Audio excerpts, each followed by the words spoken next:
Hello everyone, কেমন আছেন সবাই? আশা করি সবাই ভালো আছেন। আলহামদুলিল্লাহ, আল্লাহর অশেষ রহমতে আপনাদের ভালোবাসায় সপরিবারে ভালো আছি। আপনারা কে কী রান্না করেছিলেন জানাবেন প্লিজ। আমি আজকে অনেক রান্নাই করেছি, তো সব রান্না তো দেখানো সম্ভব না। তো তার মধ্যে যে রান্নাটাই দেখাচ্ছি একদম দেশি শিং মাছ, সেটাই আজকে আমি ঝোল করব। তা আমি যেভাবে করি সেটাই আপনাদেরকে আমি দেখাবো। আপনারা কে কে মাছ খান আমাকে জানাবেন। আমার পরিবারে সবাই খায়, আমার বড় মেয়ে খায় না, ওর জন্য আমি আলাদা মাছ রান্না করব। তো যে মাছটা ভালো করে আমি বাজার থেকে কেটে নিয়ে আসছিলাম, বাসাতে এসে তারের মাজনি দিয়ে ভালো করে মানে পুষে নিয়েছি যতটা আর কি উঠেছে। তারপর এই মাছের ঘাড়ের কাছে কিন্তু একটা রগ থাকে, সেটাও আমি ফেলে নিয়েছি। তারপর রান্নার সমস্ত কিছু আমি গুছিয়ে নিয়েছি। এই মাছটা কিন্তু আমি ভেজে রান্না করি না, যেহেতু একদম নড়া তাজা মাছ কিনে নিয়ে আসছি, এর জন্য কষিয়ে রান্না করব।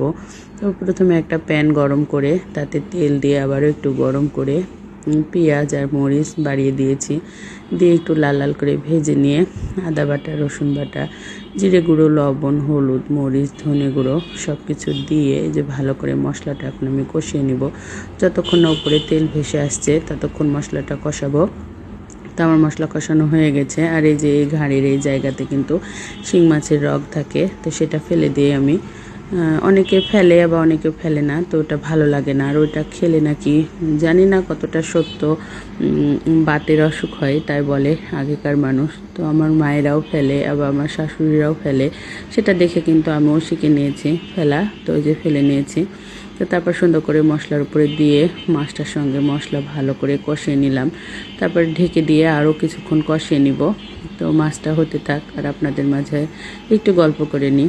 আজকে কিন্তু সকালের নাস্তা করে আপনাদের মাঝে শেয়ার করে আমি মেয়েকে পড়াতে নিয়ে গেছিলাম। পড়িয়ে আসার সময়তে আসলে বাড়িতে কোনো সবজি ছিল না, তো সবজি নিয়েছি আর কয়েক পদের মাছ নিয়েছি। নিয়ে বাসায় এসে অনেক দেরি হয়ে গেছে রান্না করতে, বাজার গুছিয়ে আবার এই যে রান্না করতে আসছি।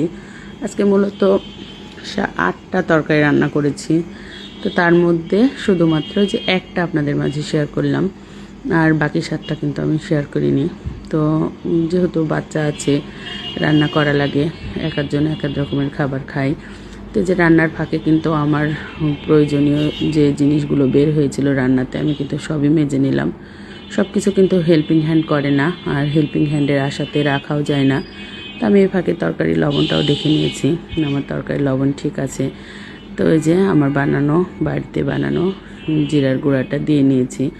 আর আপনারা আমাকে যারা চেনেন জানেন আমার কিন্তু হিমোগ্লোবিনের সমস্যা, এর জন্য আমি এই তরকারিগুলো খাই। তো আজকে মূলত এই রান্নাটা আমার জন্যই করা।